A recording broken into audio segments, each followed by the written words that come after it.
And when we last looked at Jacob's life, he had just finished this wrestling match with God.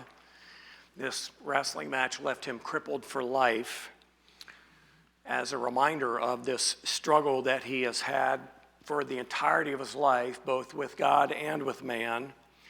And what is most significant in this encounter with God is found, at least in my opinion, in verse 28. With God speaking, he says, "Your name shall no longer be Jacob, but Israel, for you have striven with God and with men and have prevailed." So first of all, the name change is important because Jacob will no longer be known as the deceiver. He will now be known as Israel, the namesake for the people of God. That's huge.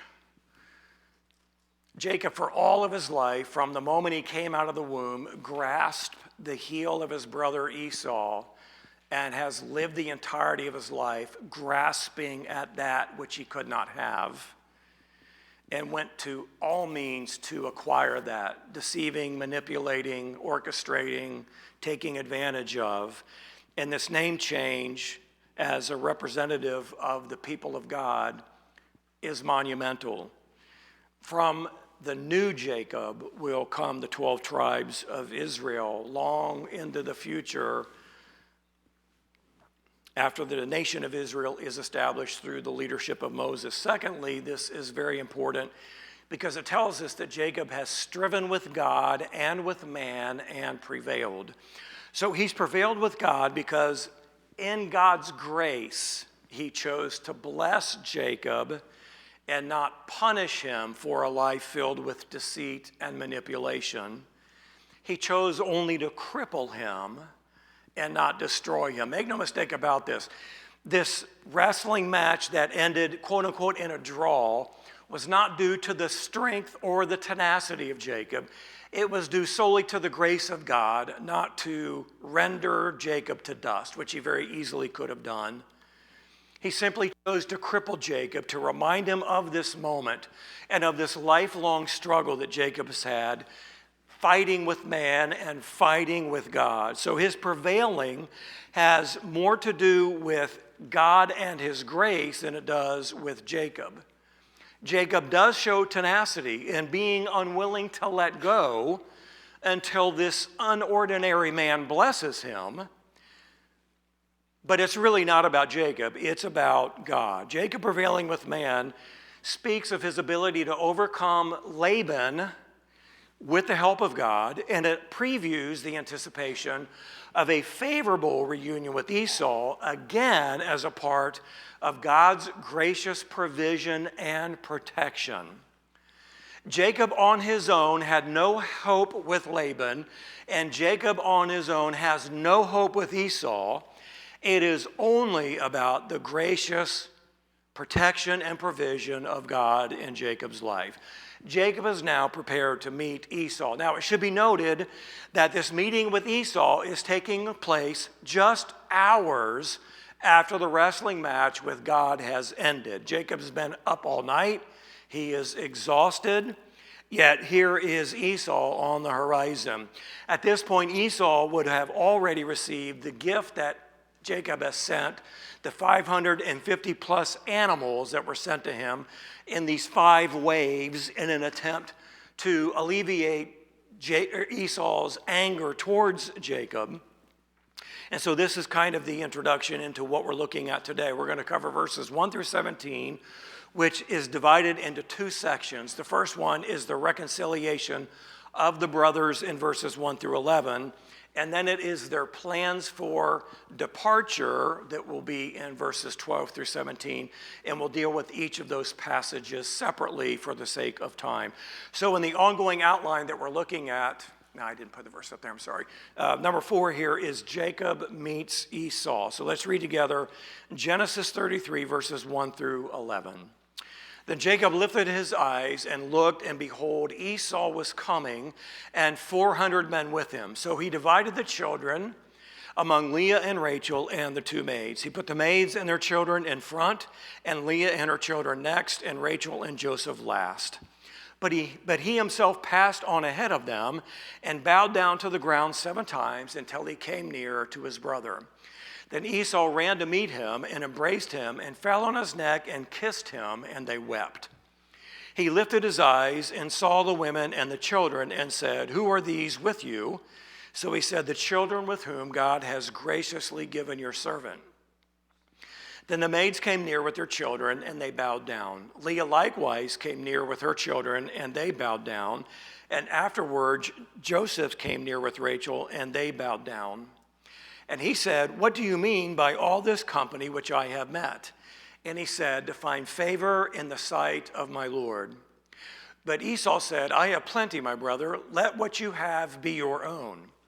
Jacob said, "No, please, if now I have found favor in your sight, then take my present from my hand, for I see your face as one sees the face of God, and you have received me favorably.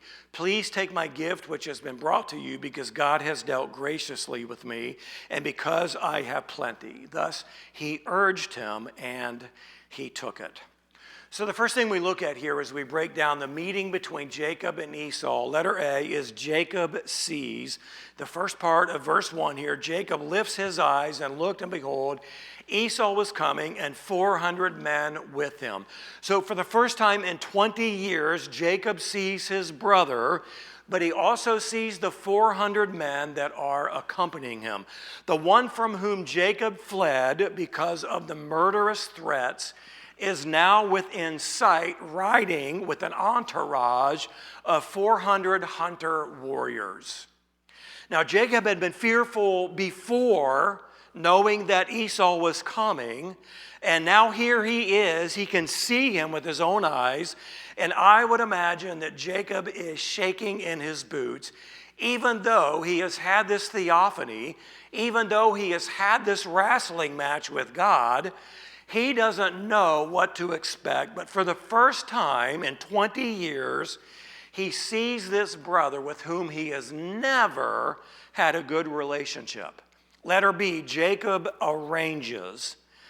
Continuing from verse 1 down to verse 3. So he divided the children among Leah and Rachel and the two maids. He put the maids and their children in front, and Leah and her children next, and Rachel and Joseph last.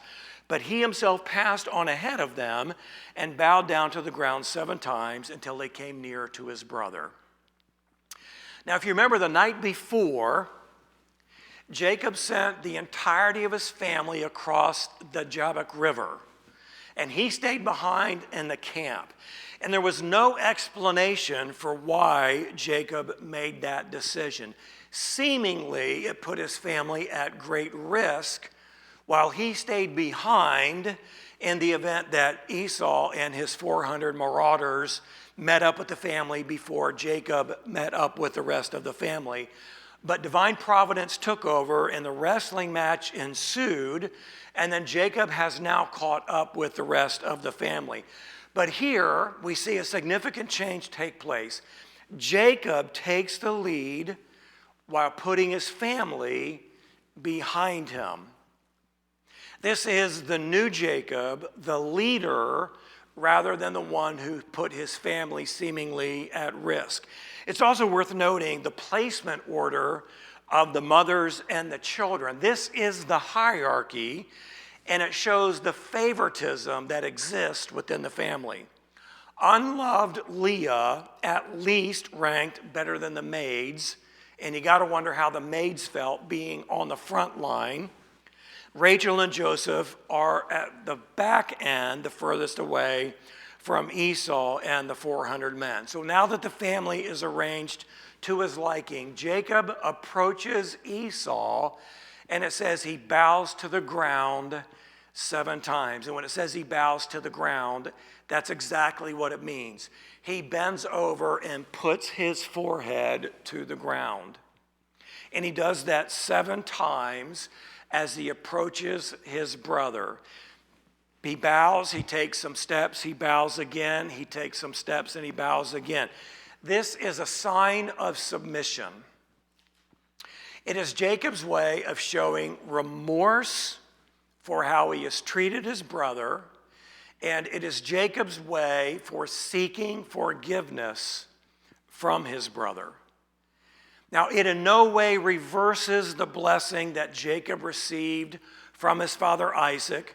and it in no way renounces his position over his brother that was announced to Rebekah while Jacob and Esau were still in the womb, where God spoke to Rebekah and chose Jacob over Esau as the one with whom God would bless the descendants. It in no way reverses that, and it is not Jacob's renouncement of that position. It is simply Jacob's way of reuniting with his brother and trying to make amends for how poorly he treated him. Now, it's also worth noting that the old Jacob would probably not have bowed low. He would have perhaps defiantly stood his ground and dared his brother Esau to do something about whatever has happened in the past and with whatever Esau had in his mind to do. This represents the change of character that has happened in the heart of Jacob as a result of the wrestling match that has just completed a short time earlier. Letter C, Esau embraces Jacob. Verse 4, then Esau ran to meet him and embraced him and fell on his neck and kissed him, and they wept. This unexpected response of Esau is powerfully expressed in the Hebrew in 5 verbs that are piled up on top of one another. He ran, he embraced, he fell, he kissed, they wept. It is a thoroughly unexpected response from Esau. Jacob approached Esau like a humble servant who was about to get whacked, and Esau approaches Jacob like a long-lost brother who he has awaited to meet since the day he left. They weep together like they have always been inseparably the best of friends. Now, remembering that they never really got along makes this reunion that much more surprising. Esau was a man's man. He was a ruddy outdoorsman. He was the hunter who was favored by his father. Jacob was a homebody who was more of the herdsman, who was considered to be a mama's boy and was the antithesis of his brother Esau. They didn't get along at all, which makes this reunion completely unexpected. We are left to wonder what happened in Esau's life that caused him to have this incredible change of heart.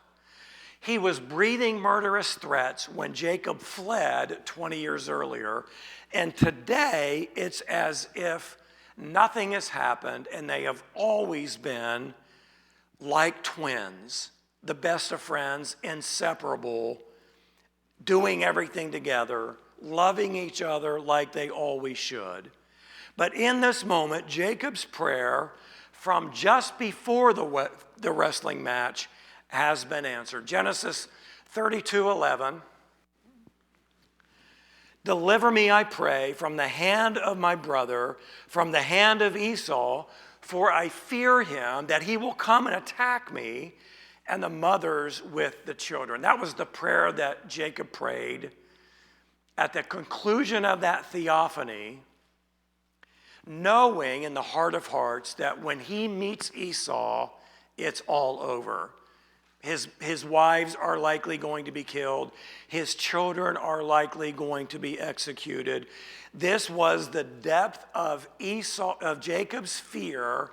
And in this moment, in this reunion with his brother, the prayer has been answered. Letter D, the brothers reconcile. Verse 5, after the weeping has concluded, he, Esau, lifted his eyes and saw the women and the children and said, who are these with you? So he, Jacob, said, the children whom God has graciously given your servant. So after they have run out of tears and their shoulders are soaking wet Esau asks about the people that are with Jacob, the women and the children. Notice Jacob's response here. It's very, very subtle. It would not stand out. He says, the children whom God has graciously given your servant. The word gracious in the Hebrew is the same word for favor. Jacob has shrewdly avoided the word blessed. Now, why would he do that? Well, he stole the blessing, right? The birthright and the birthright blessing some 20 years earlier. So Jacob very shrewdly avoids the word blessed and instead substitutes graciously, which is the word favored. God has shown me favor and has given me the people that you have inquired about. Jacob continues to take this submissive posture with Esau by calling him your servant. And this is from both the change of heart and character that has taken place in the heart of Jacob, but it's also an attempt to find favor, to find grace from his brother Esau. Jacob goes on to make the formal introduction of the family here in verse 6 and 7. Then the maids came near with their children and they bowed down. 7, Leah likewise came near with her children and they bowed down. And afterward Joseph came near with Rachel and they bowed down. All continued the posture of submission and servitude towards Esau. And there are no recorded words for us. Very likely, this was not the time for the wives or the children to speak up at all. These were tenuous moments between the brothers, and nothing needed to be said to jeopardize or risk spoiling the moment. So here in verse 8, we find something that is very, very important. Esau speaking, he said, "What do you mean by all this company which I have met?" Jacob replies and says, "To find favor in the sight of my Lord." What Esau is asking about is this overwhelming gift that has been paraded before Esau, this wave of 550 plus animals that Esau has received. And I don't know if you know what 550 animals might look like in a wave after wave of gifts, but it's a lot. And Esau says, what are you doing with all of this? And what does Jacob say? He says to find favor, to find grace in the sight of my Lord. Jacob sought to win Esau's heart and to gain Esau's forgiveness through this overwhelming display of generosity. Esau questions why Jacob thought it would be necessary to send him this massive gift when, after all, we're brothers. Why would you feel a need to send me, your brother, this enormous gift of 550 plus animals?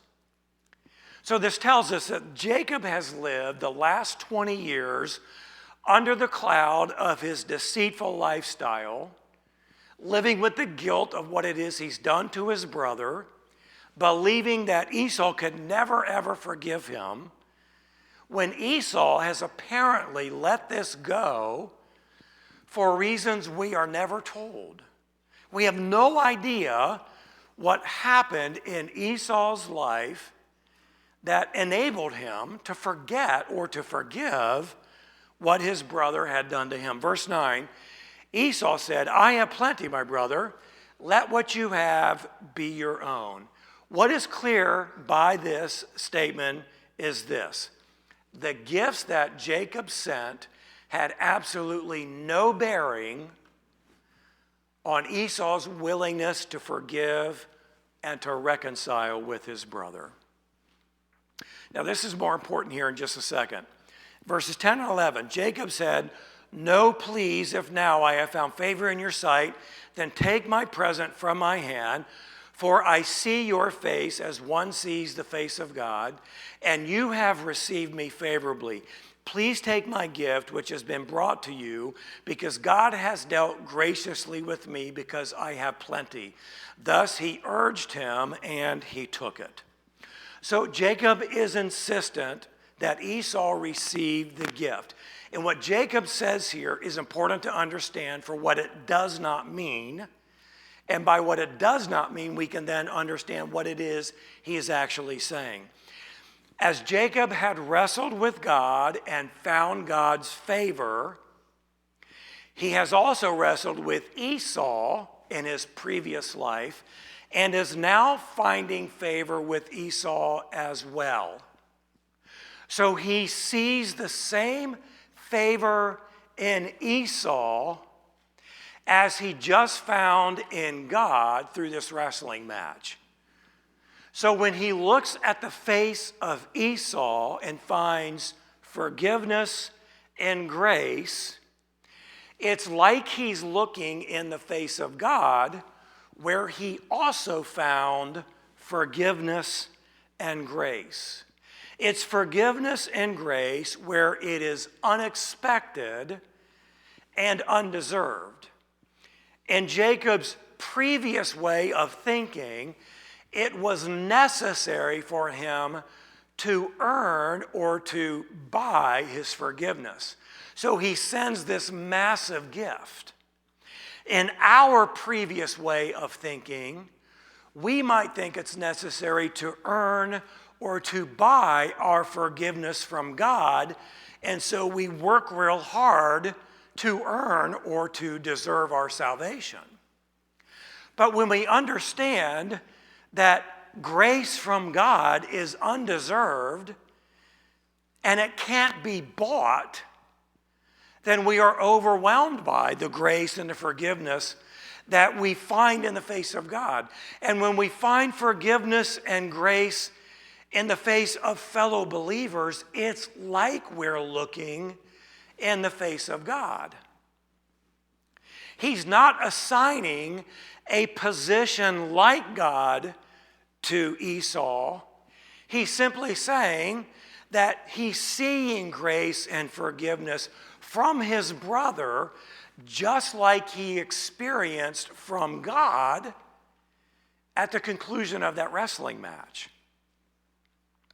Because of the way Jacob had wronged his brother, he now wants to bless his brother and give him this gift because God has blessed him.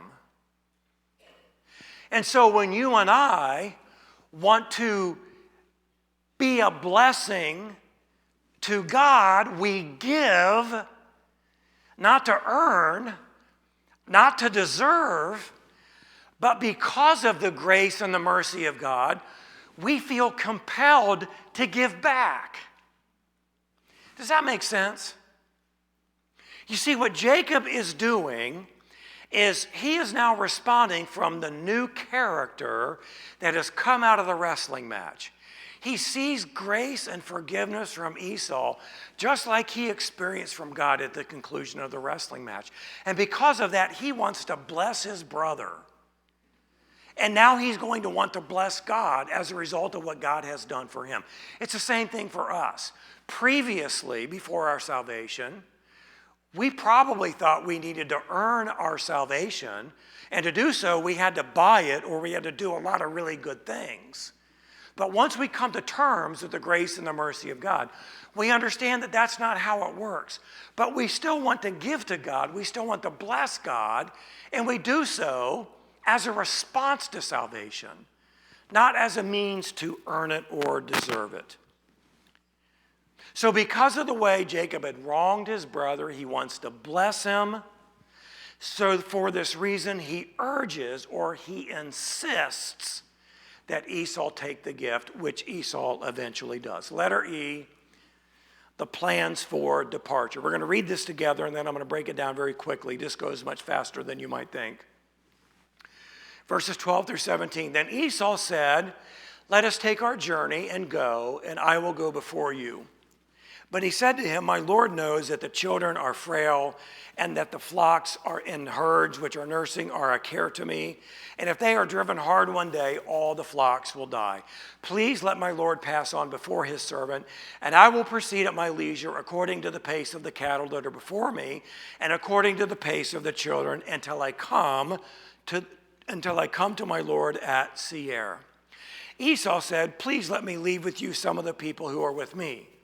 But he, Jacob, said, what need is there? Let me find favor in the sight of my Lord. So Esau returned that day on his way to Seir. Jacob journeyed to Succoth and built for himself a house and made booths for his livestock. Therefore, the place is named Succoth. There's some debate about what exactly takes place in this last section. And this will make sense as we go through this. So verse 12, Esau said, let us take our journey and go, and I will go before you. So after this reunion of the brothers, it appears that Esau is now inviting Jacob to come with him and to live in Seir. In Esau's mind, there seems to be a desire to put the past behind them, to create new memories, and to enjoy this newly found camaraderie. They never got along in their previous life together, and now that they are brothers, Esau wants to enjoy the rest of their lives as brothers and live together in Seir. But Jacob really isn't sold on the idea. So we see in verse 13, he says, my Lord knows that the children are frail and that the flocks and herds which are nursing are a care to me, and if they are driven hard one day, all the flocks will die. So Jacob still takes a very submissive posture here, calling him my Lord and calling himself the servant, and he uses the children and the herd as a reason for them to travel separately. 400 hunters and a large flock of animals and children travel at very different speeds and have very different needs. But it continues in verse 14. Please let my Lord pass on before his servant, and I will proceed at my leisure according to the pace of the cattle that are before me and according to the pace of the children until I come to my Lord at Seir. So Jacob suggests that Esau and his men travel on their own, and then Jacob will go to Seir at some point, but it will be a much slower journey. And this is where the debate begins. Jacob says here that I will go to Seir, but he doesn't. So the question is he deceiving Esau? Or does Esau understand that Jacob is politely telling Esau that he doesn't want to live in Seir without actually saying, I don't want to live in Seir? Well, commentators are divided about what is actually taking place here. So verse 15, Esau said, please let me leave with you some of the people who are with me. But he, Jacob, said, what need is there? Let me find favor in the sight of my Lord. So Esau is willing to leave some men with Jacob as a means of protection. But again, Jacob refuses the offer and refuses the ongoing connection to Esau and wants to remain independent without specifically saying, I want to remain independent from you. So it's up for debate as to what Esau did or did not understand, or if Jacob is actually deceiving him. But we're not always told everything that happens in every encounter. So it's possible there's more dialogue than is recorded here. But what also comes into play that we sometimes don't remember is that what God told Jacob to do was to go back to the land of Canaan. Seir is not in Canaan. Traditionally, Seir is in the land of the Sodomites, which is a very distinct region of Canaan. And Jacob was not supposed to go outside of the region of Canaan. it would be unlikely that Esau would understand the rationale for that decision.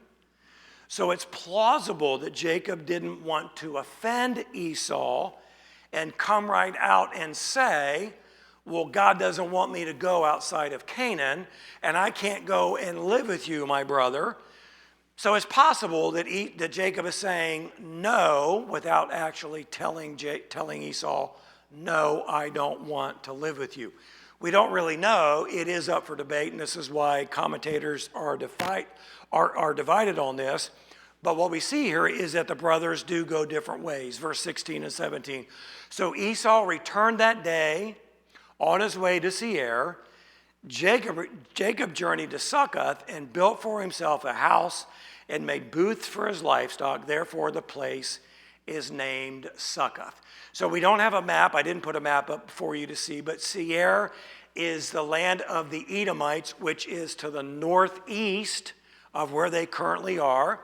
And the region that is believed to be the Succoth that is mentioned here is to the southwest, which is in the eastern part of the Jordan Valley, which means that Esau and Jacob traveled in opposite directions. The name Succoth means booths because Jacob made booths for the livestock, giving it that name. And this brings an end to the reunion between Jacob and Esau, and they will not meet again until chapter 35 when Isaac dies and they come back together for the burial of their father. It is believed that that takes place at least 10 years later. We'll talk more about that as we get into the next section. So Jacob has seen God bring a successful conclusion to two very, very dangerous encounters, one with Laban and this one with Esau, and both of these are within a matter of just a couple of days. Jacob is spiritually well positioned for the future, but we're going to see that he gets spiritually lazy and disaster follows.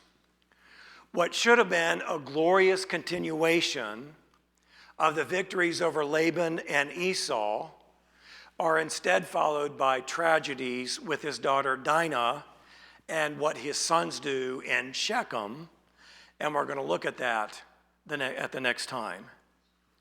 So when we look at the life of Jacob, we see these incredible theophanies that take place, these spiritual highs, and they are immediately followed by the carnality in Jacob's life. Even after this last theophany that preceded the wrestling match with God, which is as close to a personal encounter with God that one could have, we see the victory that he has with Esau and the fact that they have this incredible reunion. Jacob is again on a spiritual high, but it is followed by Jacob's carnality, which is going to lead into very, very troubling times. And what it shows us is that no matter how faithful we see God to be in taking us through very, very difficult circumstances, no matter how good God is in rescuing us from our own demise, we must never, ever, ever let our guard down, because right around every corner is the opportunity to depend upon ourselves, to rely upon our own wisdom, our own strength, and to forget about the God that we are dependent upon. And every time we do that, and every time Abraham did that, every time Isaac did that, and every time Jacob did that, the patriarchs of the nation of Israel, disaster followed. We would do well to remember the lessons that God has provided for us in his word. Let's pray together.